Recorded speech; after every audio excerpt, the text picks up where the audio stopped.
വയനാട് തുരങ്കപാതയ്ക്ക് ശേഷം ശബരി റെയിൽപാതയുമായി പിണറായി സർക്കാർ. വെല്ലുവിളികൾ മറികടന്ന് ശബരി റെയിൽപാത യാഥാർത്ഥ്യമാക്കാൻ നീക്കം.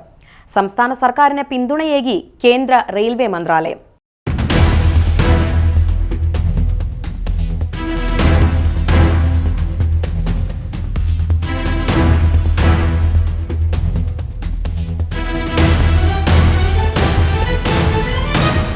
ഇരട്ടത്തുരങ്കപാതയുടെ നിർമ്മാണ ഉദ്ഘാടനത്തിന് ശേഷം ശബരി റെയിൽപാതയും യാഥാർത്ഥ്യമാക്കാനുള്ള നീക്കത്തിലാണ് സംസ്ഥാന സർക്കാർ ഇപ്പോൾ. കേരളത്തിലെ ഏറ്റവും നീളം കൂടിയതും ഇന്ത്യയിലെ മൂന്നാമത്തെ നീളം കൂടിയതുമായ വയനാടൻ ചുരത്തിലെ ആനക്കാംപൊയിൽ കള്ളാടി മേപ്പാടി ഇരട്ടത്തുരങ്കപാതയുമായി ബന്ധപ്പെട്ടുയർന്ന തടസ്സങ്ങൾ വളരെയേറെയാണ്. പലവിധ വെല്ലുവിളികളെയും മറികടന്ന് നിർമ്മാണ പ്രവർത്തനങ്ങൾക്ക് തുടക്കം കുറിക്കാൻ കഴിഞ്ഞുവെന്നത് തന്നെയാണ് സംസ്ഥാന സർക്കാരിന് ലഭിക്കുന്ന ഏറ്റവും വലിയ അംഗീകാരം.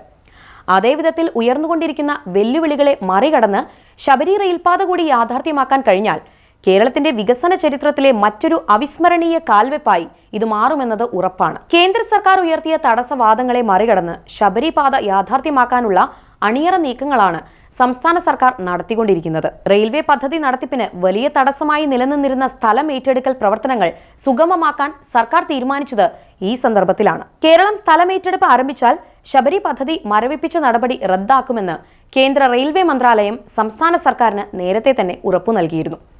ശബരി റെയിൽപാതയ്ക്ക് ആവശ്യമായ ഭൂമി ഏറ്റെടുത്തു നൽകാൻ തയ്യാറാണെന്നും നിർമ്മാണത്തിന്റെ പകുതി ചെലവ് വഹിക്കാമെന്നും കേന്ദ്ര റെയിൽവേ മന്ത്രി അശ്വിനി വൈഷ്ണവിനെ സംസ്ഥാന സർക്കാർ അറിയിച്ചിട്ടുണ്ട്.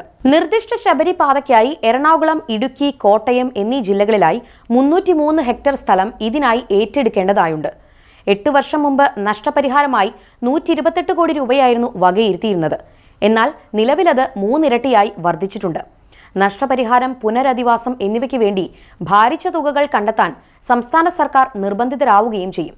എന്നാൽ അതൊന്നും കൂസാതെ മുന്നോട്ടു പോകാനും ഏതു വിധേനയും ശബരി റെയിൽപാത എന്ന ലക്ഷ്യം നേടിയെടുക്കാനുമാണ് പിണറായി സർക്കാർ ശ്രമിച്ചുകൊണ്ടിരിക്കുന്നത്.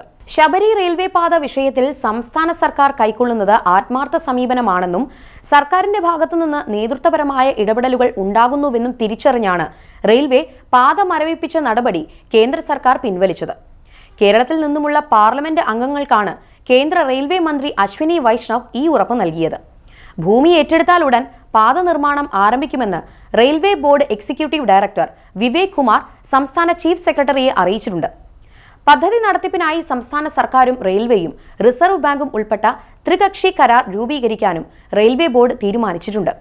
കേരള സർക്കാരുമായി സഹകരിച്ച് പദ്ധതി വേഗത്തിൽ പുനരാരംഭിക്കാമെന്നും തുടർ പരിശോധനകൾക്കായി കേന്ദ്ര സംഘത്തെ അയക്കാമെന്നും കേന്ദ്രമന്ത്രി അശ്വിനി വൈഷ്ണവ് അറിയിച്ചിട്ടുണ്ട്. ഭൂമി ഏറ്റെടുക്കലിനുള്ള തുകയുടെ 30% സംസ്ഥാനം വഹിക്കാമെന്നും മുഖ്യമന്ത്രി പിണറായി വിജയൻ അറിയിച്ചിട്ടുമുണ്ട്. വെല്ലുവിളികളെ മറികടന്ന് നിർദ്ദിഷ്ട അങ്കമാലി ശബരി റെയിൽപാത യാഥാർത്ഥ്യമാക്കാൻ സാധിച്ചാൽ പിണറായി സർക്കാരിന് അത് വലിയ രാഷ്ട്രീയ നേട്ടമായി മാറുമെന്നത് ഉറപ്പാണ്.